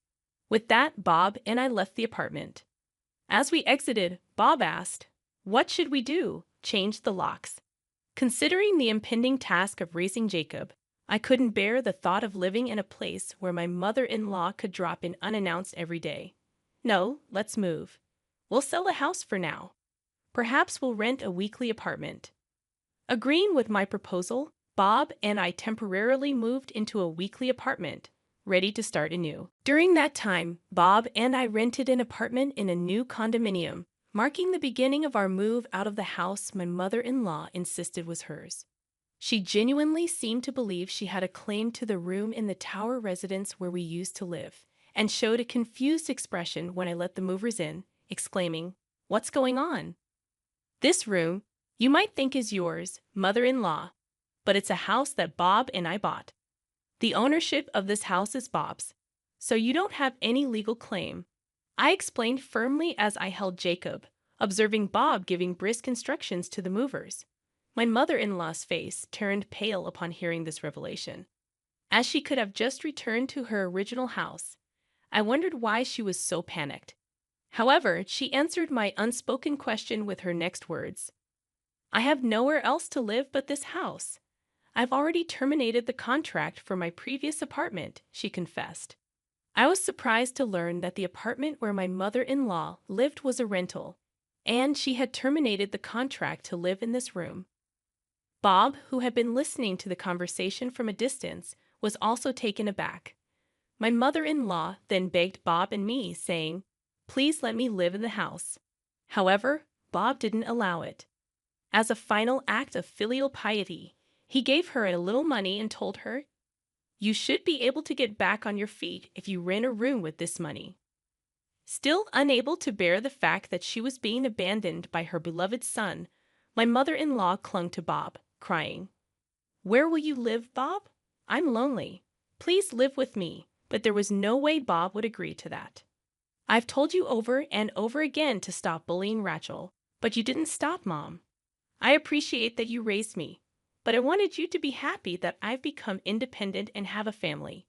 You relied too much on me, Mom. I think it's better for both of us if we never see each other again." With that, Bob made his stance clear, bringing an end to the emotional ordeal. At Bob's resolute words, my mother-in-law collapsed in tears, protesting, "No way." However, Bob's determination remained steadfast. Since I hadn't shared the address of our new apartment with her, my mother-in-law could no longer come uninvited. The thought of not having to see her anymore brought immense relief. On the night we completed the move, my mother-in-law, who seemed to have calmed down, called Bob and me numerous times. Busy taking care of Jacob, I hadn't paid attention to my smartphone and was startled to see the large number of missed calls late at night. I quickly set it to reject her calls. As her only son, Bob couldn't completely abandon his mom and took her calls for a while. However, each time Bob answered the phone, she began to spew insults about me. She even accused Bob of being brainwashed by me. Bob, usually kind and patient, seemed to be at his wits' end with the incessant ringing of the phone at all hours of the day and night. "Mom, I've tried not to abandon you because you're my mother and you raised me with care, but I'm at my limit," Bob finally confessed, his voice heavy with emotion. Despite my repeated warnings, my mother-in-law wouldn't stop bad-mouthing Rachel, and I didn't think she would ever change. "Mom, I won't answer the phone anymore, but I hope you can forgive me," Bob expressed, his voice heavy with guilt for having to sever ties with his own mother. It was clear he couldn't bear to hear his wife being disparaged every day. Receiving the declaration of severance, my mother-in-law was in tears on the other end of the phone. However, Bob firmly cut off all ties with her. Despite Bob, the landlord, telling her to vacate within a week, my mother-in-law refused and continued to occupy the empty room. Confused by her refusal to leave, we consulted a lawyer. When we conveyed through the lawyer that we might sue her, it seemed she finally left the house. We weren't sure what kind of life my mother-in-law had been leading since then, but she had been receiving financial support from Bob. Now that it was gone, she must be living a financially strained life. On the other hand, Bob, Jacob, and I were living peacefully in our newly purchased home. We were relieved when a new tenant quickly bought the room in the tower residence that we had decided to give up. Bob took paternity leave, easing the burden of raising our child single-handedly. "You're always working so hard, so I'll pick up the slack with the house chores during my paternity leave," Bob said, taking the lead in household tasks. Honestly, Bob is such a wonderful husband that I feel he's too good for me. Even when we had to deal with taking over my mother-in-law's house, I'm truly grateful to Bob, who stood with me through that ordeal. Recently, Jacob has learned to crawl, and has been exploring the house. I spend my days smiling as I watch him with Bob, feeling grateful for the peaceful life we share.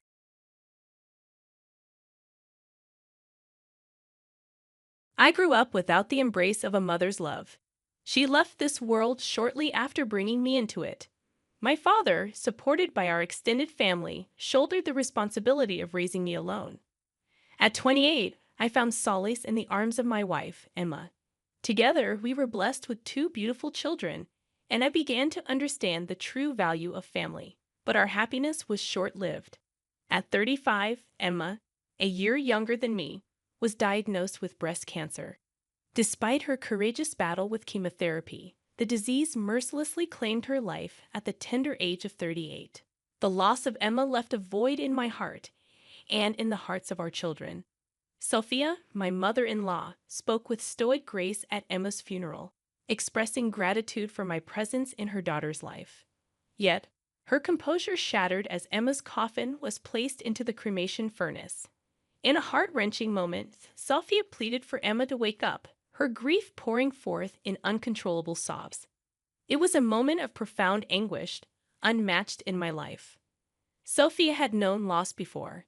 Emma's father had also succumbed to cancer at a young age. Despite her own pain, Sophia had lovingly raised Emma. Despite the challenges of being a single mother, Emma's life was tragically cut short before her time. After her passing, Sophia came to live with me in our home. It had only been a week since she moved in when something heartwarming happened. As I was preparing to leave for work, unlocking the front door, Sophia hurried to greet me, clutching something in her hands. "Andy, here you go, your lunchbox," she said, offering it to me wrapped in a checkered handkerchief. "When Emma was well, she used to pack your lunch every day, right? Eating out every day can be costly, so I'll take care of it from now on." Approaching 40, I had started to worry about my expanding waistline. But lacking culinary skills, I couldn't bring myself to make my own lunch. "Thank you so much, Mel." I expressed my gratitude. She spoke to me with a motherly tone, reminiscent of sending a child off to school. "Don't space out. Look ahead and walk properly. Take care and have a good day." Tucking the lunchbox into my bag, I headed to work with renewed energy. At lunchtime, I joined my colleague Smith in the break area. "Did you make that lunchbox?"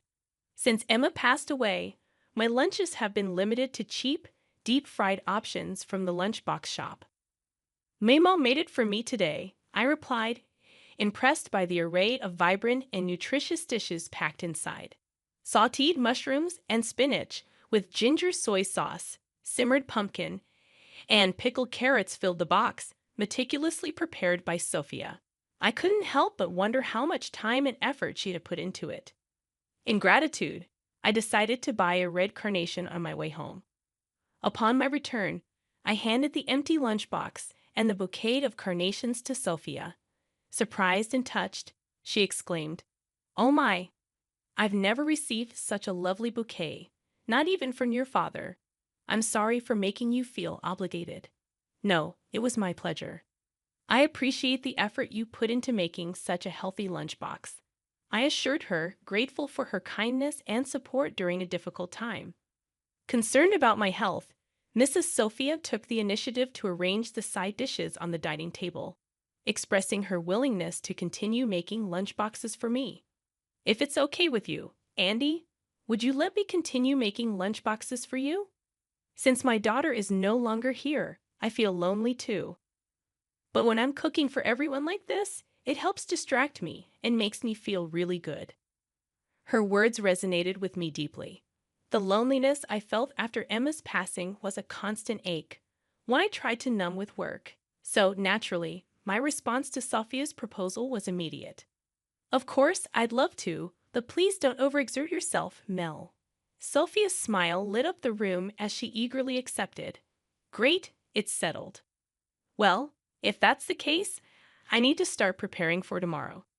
Despite her efforts to hide it, I had seen Sophia cry alone in her room numerous times since Emma's death. She always ensured her grief remained unseen and unheard by others. In front of me and the children, she maintained a cheerful demeanor, masking her pain with laughter.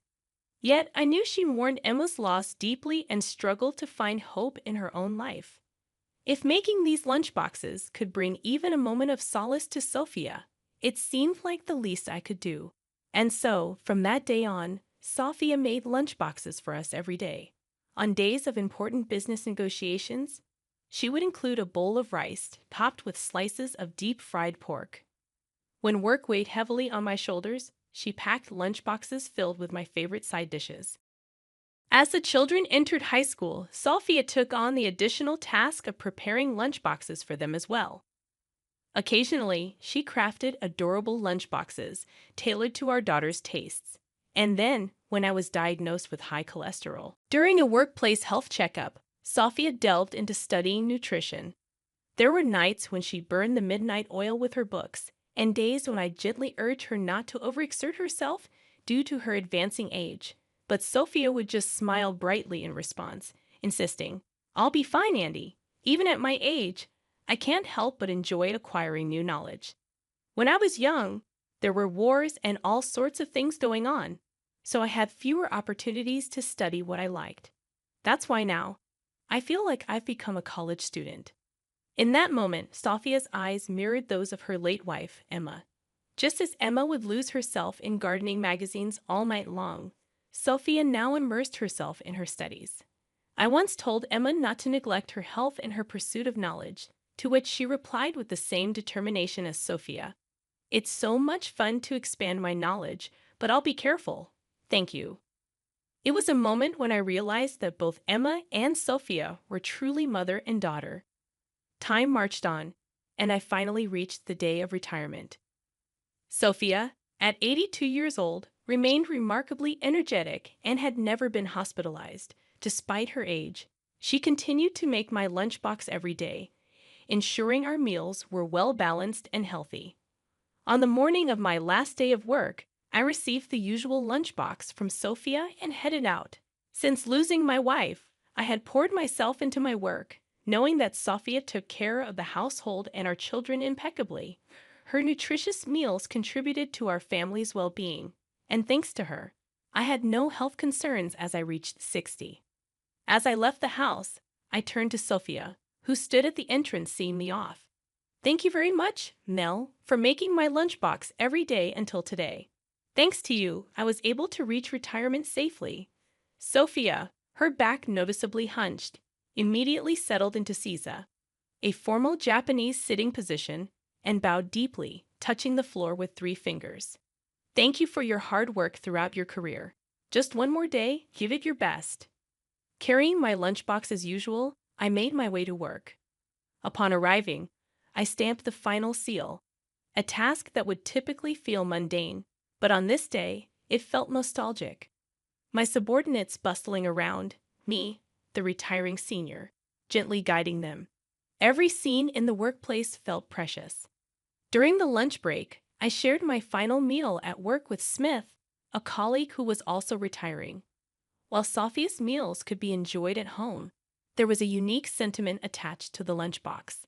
It seemed to convey a hidden message from the maker, urging me to stay strong and resilient. "Get it together, cheer up. Since you had a drinking party until late last night, let's have a stomach-friendly meal today," Smith joked, recognizing the significance of the occasion. I had looked forward to Sophia's lunchbox every day. No matter how challenging things were at work, eating the lunchbox rejuvenated me. Even when feeling under the weather, properly savoring Sophia's meal helped me push through the afternoon. To Sophia, her daily act of preparing my lunchbox was more than just providing nourishment. It was a gesture of love and support, a silent reminder that I was not alone in facing life's challenges. I was the husband of her daughter, connected not by blood, but by the bonds of marriage. Through Sophia's daily provision of lunchboxes, I experienced a maternal affection that filled a void in my life. In my youth, my grandmother would prepare simple lunchboxes for my school outings, typically consisting of onigiri and rolled omelets. Reflecting on my journey, I carefully unwrapped the lunchbox one day to find a piece of paper atop its contents. It was a letter from Mrs. Sophia, expressing her gratitude. "Andy, thank you for entrusting me with the important task of making lunchboxes. After losing my husband early on, and then my daughter, I struggled daily to find purpose and direction in my life. However, fulfilling this role has brought me immense joy and has sustained me through the darkest times. Even when my daughter was a student, I would wake up early every morning to craft these lunchboxes. However, during that time, I was also balancing a job, leaving me little room to craft elaborate lunchboxes. Nonetheless, I felt a profound sense of achievement in providing nutritious meals for my grown-up son every day. Andy, thank you for allowing me to fulfill the role of a mother once again, Sophia expressed in her letter. As I finished reading her heartfelt words, tears welled up in my eyes. Though Sophia was my stepmother, her love resonated deeply through the lunchboxes she painstakingly prepared. It was because of her efforts that I had safely reached this point in my life. Feeling a reluctance to disturb the sentimentality of the moment, I delicately tucked the letter into my inner pocket and hesitated to lift my chopsticks to eat. However, upon opening the lid of the lunchbox, I was greeted by a simple yet touching message written atop the white rice. Good job. A smile naturally spread across my face, warming my heart. The taste of that final lunchbox was bittersweet, tinged with a hint of saltiness that mirrored the tears in my eyes. On my way home that day, I purchased a bouquet of red carnations and presented it to Sophia alongside the empty lunchbox. With gratitude overflowing, I addressed her as Mom and expressed my heartfelt appreciation for everything she had done. Sophia's initial surprise quickly melted into a gentle, motherly smile, affirming the deep bond that had grown between us.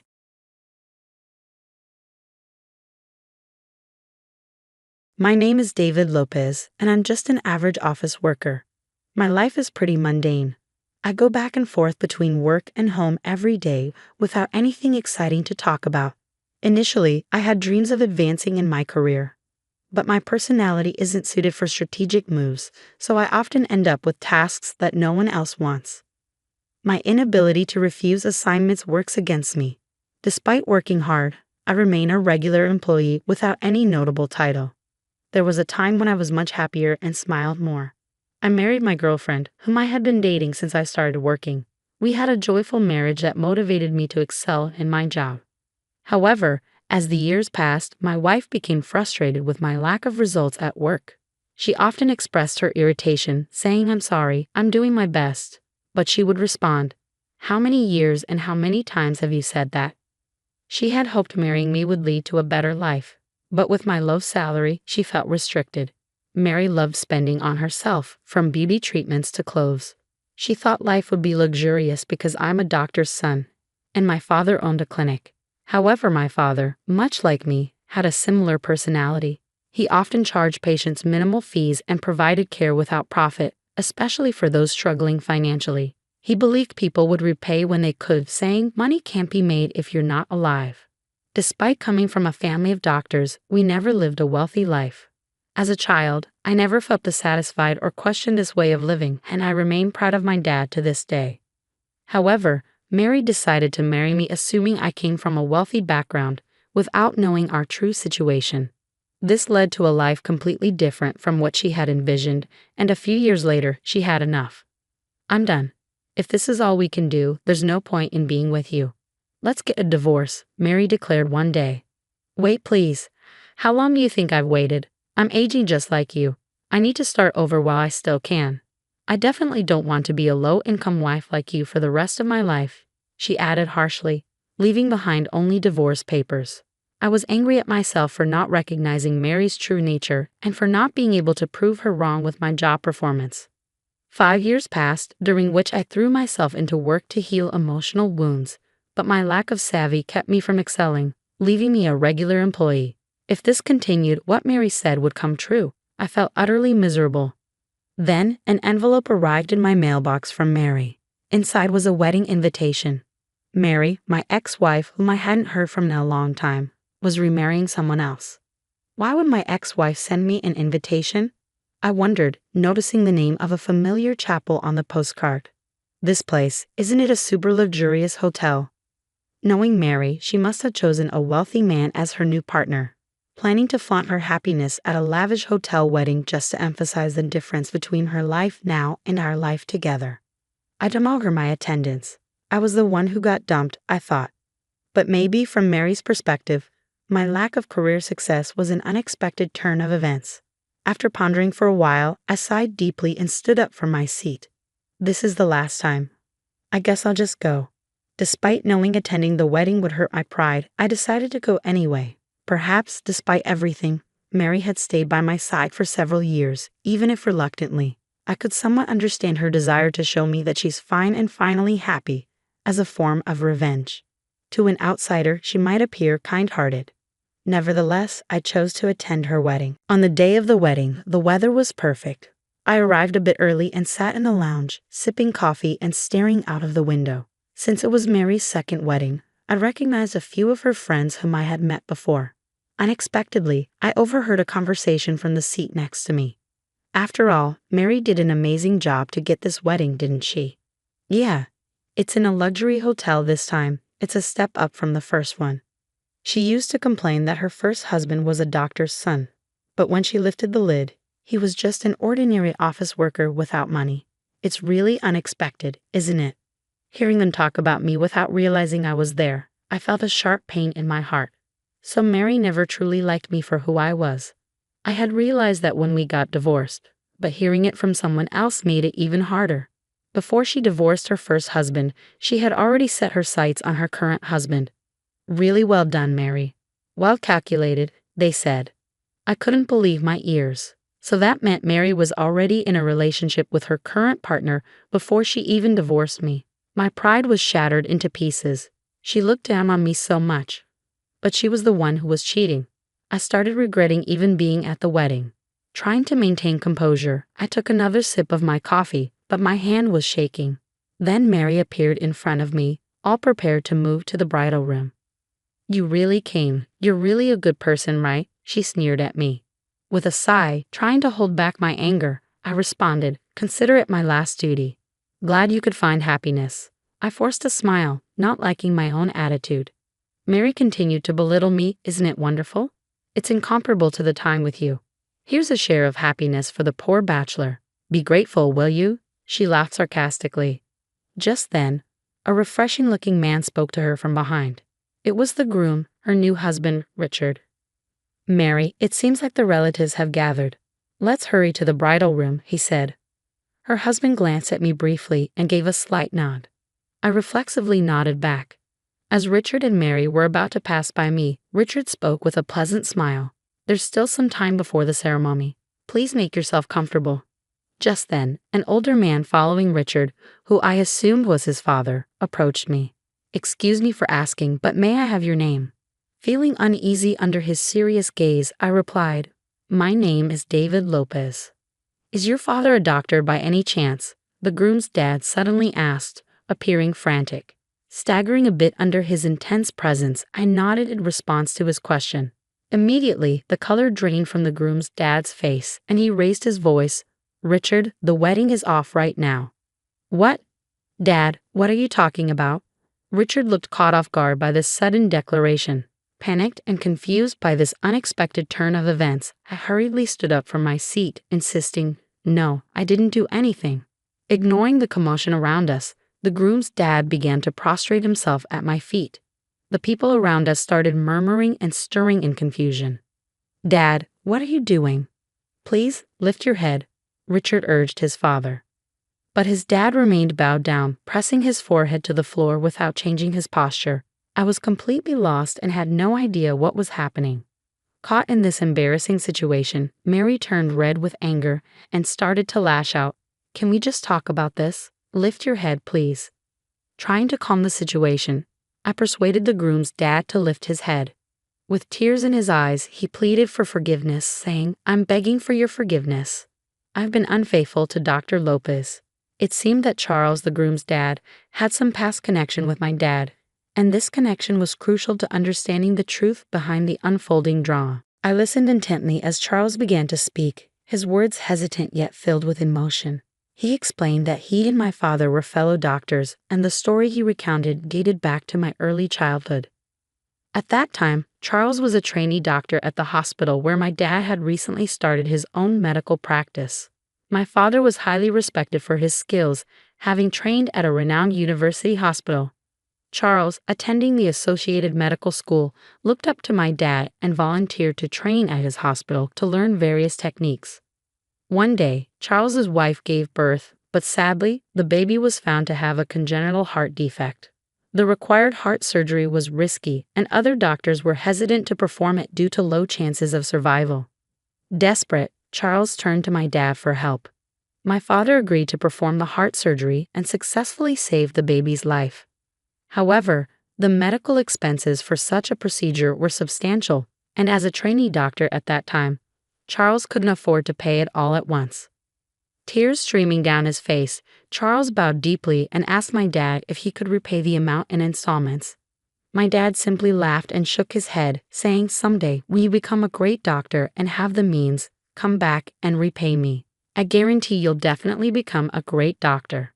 After this incident, Charles was sent abroad to study medicine and didn't return for several years. However, he never forgot his promise to my dad and continued to save money for the repayment. As Charles shared this story with tears in his eyes, it became clear why he was so deeply affected upon learning my identity. His heartfelt commitment to fulfilling his debt to my father showed the profound impact my dad had on his life and career. As Charles continued his story, he explained that upon returning to the United States, he discovered that my dad's hospital had closed down, and their contact information had changed, leading to a loss of touch between them. The weight of being unable to repay the debt had burdened him for years, and upon seeing me at the hotel and noting my resemblance to my dad, he was overcome with emotion. "I'm truly sorry. Please, I'm begging you, let me meet your dad in person and apologize to him," Charles pleaded, his emotions intense. Feeling Charles's deep sincerity, I responded calmly, "That sounds just like something my dad would do. But my dad has already passed away." Upon hearing this news, Charles stood there in shock. "No way, he passed away from cancer just like that, 3 years ago," he said, his voice filled with sorrow. He went on to describe how my dad had continued working tirelessly in various clinics until the end, always putting his patients first. Overwhelmed with emotion, Charles knelt on the floor, breaking down in tears. "Dad, this isn't the place," Richard the groom said, clearly affected by the revelation. "That scar on your chest, that's proof that Dr. Lopes saved your life," Charles explained to Richard, who seemed at a loss for words. "You're able to have a wedding ceremony and be here today, all thanks to Dr. Lopes," Charles continued, bowing to me again. "I want to repay all the kindness that I couldn't repay to your dad." In that moment, I gently lifted Charles's face and extended my hand to help him stand up. "Mr. Charles, I'm really happy just remembering my dad is enough for me," I assured him. "The life my dad saved is now able to celebrate such a wonderful day like today. Being able to connect with proof of my dad's existence brings me happiness, and I'm sure my dad would be happy too." As I expressed these feelings, Charles started crying loudly again, and there were cheers and applause from the onlookers. However, Mary was the only one glaring at me with fury. As the time for the ceremony drew near, it proceeded as scheduled. I had undergone an unexpected experience, and my wounded heart had transformed into feelings of pride and brightness. Afterward, Charles insisted on repaying the medical expenses and the kindness my dad had shown. I ended up receiving a substantial amount of money that he had saved for my dad. Furthermore, Charles's hospital began doing business with my company, significantly boosting my performance, and I finally got promoted. The kindness and compassion my dad had shown had come back to me in such a meaningful way. I cherished this happiness while recalling the serious look in my dad's eyes when he was working. As for Mary, although she was enjoying her second marriage, her husband eventually found out about her past relationship with me and realized that both her previous and current marriages were motivated by money. This led to another divorce for her. I heard about it through the grapevine, and it reminded me of the saying, "What goes around comes around." Like my dad, I live my life believing that even if something doesn't directly benefit me, it could still contribute to someone else's happiness. Today, seeing someone smile again assures me that my life is definitely heading in the right direction. The exchange was deeply emotional, bridging past debts with present gratitude and bringing closure to a chapter of unfinished business between Charles and my late father.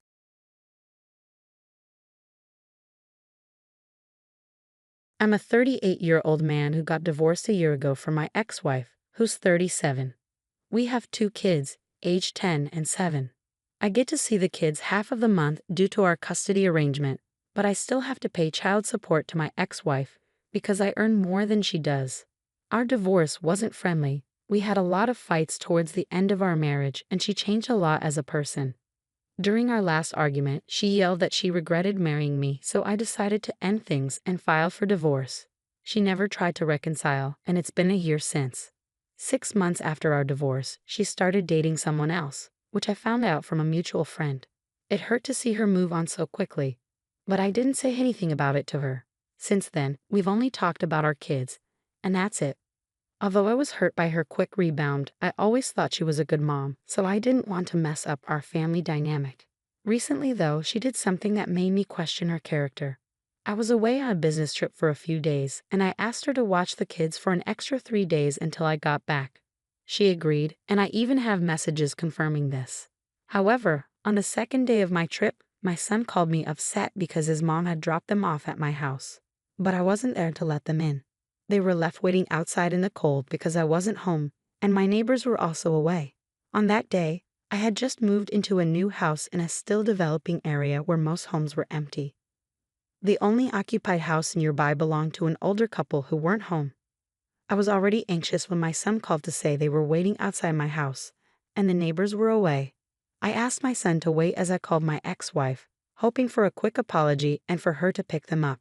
Instead, she callously told me it was my problem because it was technically my turn to have them. Shocked, I pleaded with her to reconsider for the sake of the kids, but she hung up. I texted her, but she replied that she was running late for a date with her boyfriend and wanted to celebrate their 8-month anniversary. By then, my kids had been waiting in the cold for over 35 minutes. With no other choice, I called Child Protective Services, CPS, and explained. They arrived quickly and took the responsibility of driving my kids to my parents' house, which was out of town. My kids were too young to navigate there on their own. My in-laws had passed away before our marriage, and my other relatives in the city couldn't care for them at the moment. My parents' place was the safest option. I'd also reported my ex-wife for neglect and endangerment because my kids were found sitting on my doorstep, using a blanket to stay warm. By the time the authorities arrived, I felt awful when I heard about the state my kids were in, but I was relieved once they were safe at my parents' house. My ex-wife was arrested for negligence soon after I reported the incident, and I went to bed that night feeling validated, knowing my kids were okay and action was being taken. I immediately contacted my lawyer to pursue full custody upon my return, which would mean an end to child support payments. I was eager to make sure my ex-wife faced consequences. We didn't talk for a couple of days, during which I learned she was charged with a misdemeanor. When I got back from my trip, I saw my kids first and we talked about what happened. I apologized for not being there and assured them it wouldn't happen again. As I was going to file for full custody, my oldest seemed strangely relieved by this, which made me question my assumption that my ex-wife was a good mom. She wasn't perfect, but she seemed to care for the kids during our marriage and after the divorce. The kids hadn't raised any concerns about life with their mom until now. After learning that my son seemed happy about the prospect of not living with his mom anymore, I asked him why. He hesitated at first but eventually opened up and revealed that they had been having a tough time at their mom's place. She was extremely strict, suddenly banning them from having any candy or junk food during the time they spent with her each month. They were stuck eating bland, repetitive meals like tasteless porridge and oats for lunch and dinner, with only slightly more variety on weekends like toast with dip. My kids called this sick food, not because it was cool, but because it was what I would give them when they were actually sick and needed something gentle on their stomachs. Their mom claimed this was for their health, but I couldn't understand how a diet lacking in meat and vegetables for half a month was supposed to be healthy. I also couldn't see the harm in letting them have treats occasionally, as long as it wasn't excessive. In fact, I believed it could help them develop a healthier relationship with food in the long run. They also shared that they weren't allowed to do much at their mom's place. No friends over, no sleepovers, and they could only go to school and come straight back. They weren't allowed to buy anything they wanted when she took them shopping, not even toys, books, or clothes. It seemed like she only purchased what she needed, leaving out any extras for them. It's heartbreaking to learn that my kids endured such treatment at their mother's house, staying quiet to avoid her yelling at them. Worst of all, she forbade them from talking to me about it. I had no idea what was happening until they finally opened up. I decided to confront my ex-wife about it. When I called her, she immediately started yelling at me for reporting her to the cops. Ignoring that, I asked her about everything the kids had complained about. Her explanations didn't make sense to me because I paid her enough in child support to cover their needs. Despite this, my kids felt they never had enough to eat, wear, or play with. She claimed she was between jobs and couldn't afford everything for the kids, but that didn't add up because I was also paying her alimony to maintain her standard of living. I argued with her, but she snapped back, saying it was none of my business how she used the money. This angered me because the money I sent her was for our kids, not for her personal use. I suspected she was lying, so my lawyer and I decided to pursue full custody and also sue her for child abuse and neglect, given the circumstances. She already had a criminal case due to leaving the kids out in the cold. While I was away on my trip, it became clear that I needed to take legal action against my ex-wife. It's been about a week and a half since then, and a few days ago she was served with the lawsuit papers. On the day she was served, she called me, putting on a show of fake tears.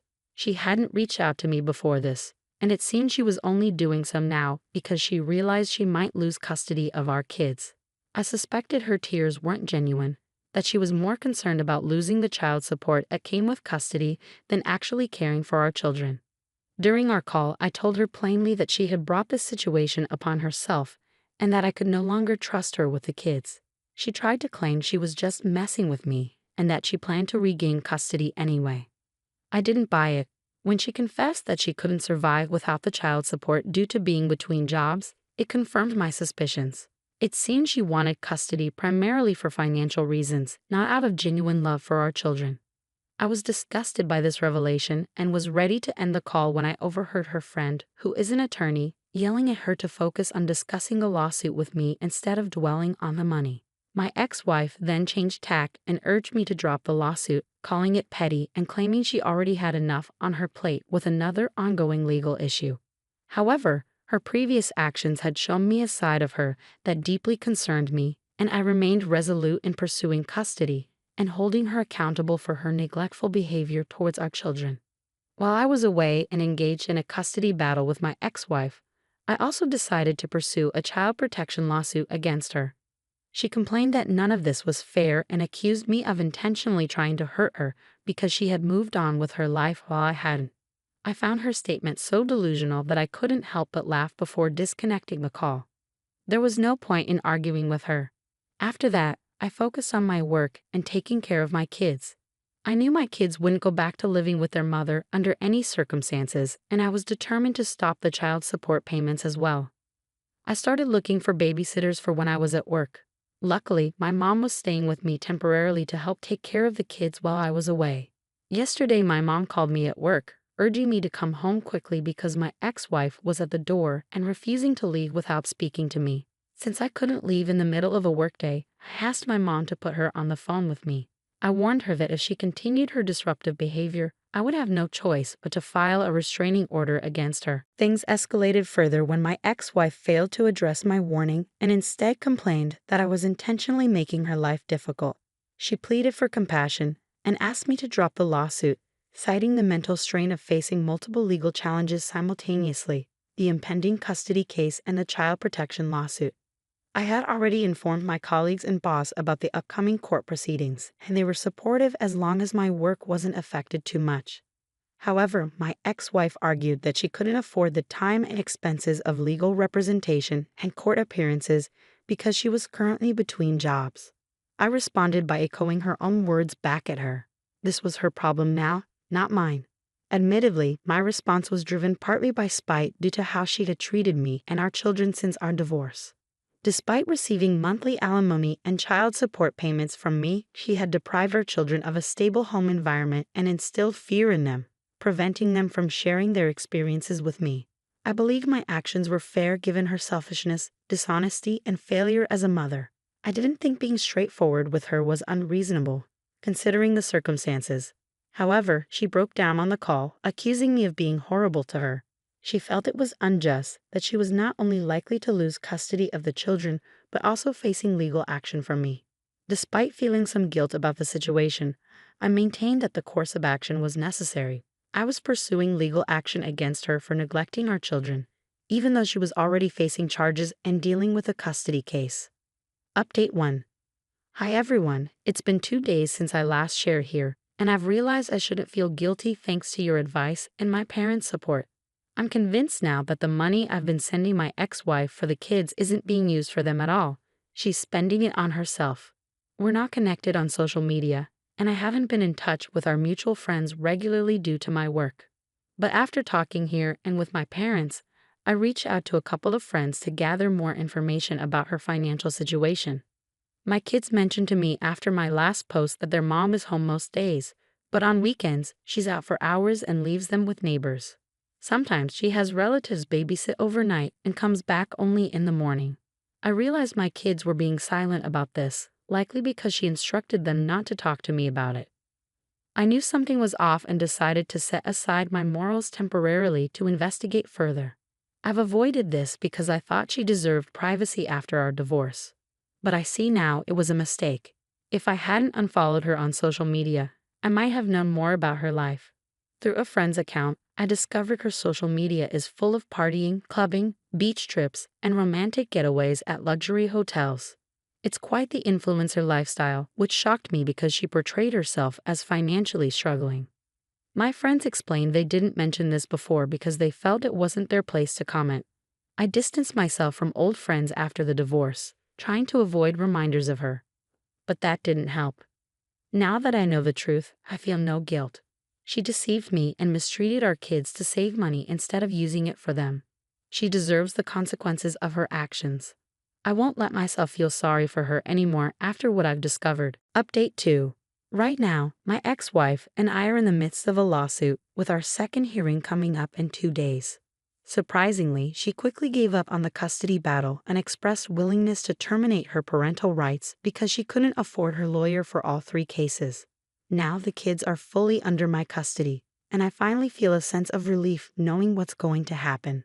Regarding the lawsuit, things are leaning in my favor. However, today her boyfriend made a huge mistake by contacting me. He thought sharing their sob story would make me sympathetic, but it only angered me more. It seemed my ex-wife had prioritized her new relationship of barely a year over her own children, which was unacceptable to me. Fortunately, I recorded the phone call because I initially thought he might threaten me. Instead, he asked me to stop the proceedings, claiming my ex-wife had been working hard since quitting her job after the divorce. She's a freelancer, so money is tight, and she's supporting herself, her kids, and him.